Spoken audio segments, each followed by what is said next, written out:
সুপ্রভাত। আজ 30শে জানুয়ারি। আজকের দিনে আমাদের প্রধান চিন্তা হোক, এ জীবনে আমরা আত্মবিকাশের জন্য অশেষ সুযোগ পাই। আজকের দিনের জন্য আমাদের উপদেশ, মানুষ যদি চিন্তাশীল হইয়া নিজের অন্তর্নিহিত শক্তি বিকাশ করে, তবে সে তাহার জীবনের সমস্ত কিছু বদলাইতে পারে। তাহার কথা, তাহার চিন্তা, তাহার কাজ সবই সেই উন্নত এক ভাব প্রকাশ করে। তাহার জীবনও তখন আদর্শে নিবেদিত হয় এবং সে সংকল্পে অবিচলিত হইয়া থাকে।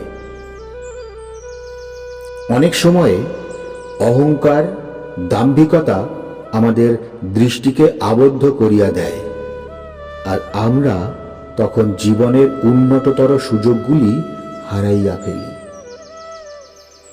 কিন্তু যখন আমরা আমাদের অন্তর হইতে শক্তি আহরণ করিতে শিখি, তখনই আমরা আগত সকল সুযোগ সুবিধার সৎ ব্যবহার করিতে পারি। আজকে আমরা প্রার্থনা করতে পারি, ওগো বিশ্বজগতের পরমেশ্বরী জননী, তুমি আমার কাছে প্রকাশিত হও। আমার মন যেন সম্পূর্ণভাবে অলসতা ও সংশয় হইতে মুক্ত হয়। আমার চিন্তা ও প্রার্থনা যেন এমন ঊর্ধ্বগতি হয় যে আমি তোমার অনন্ত সত্তার সান্নিধ্যে আসিতে পারি।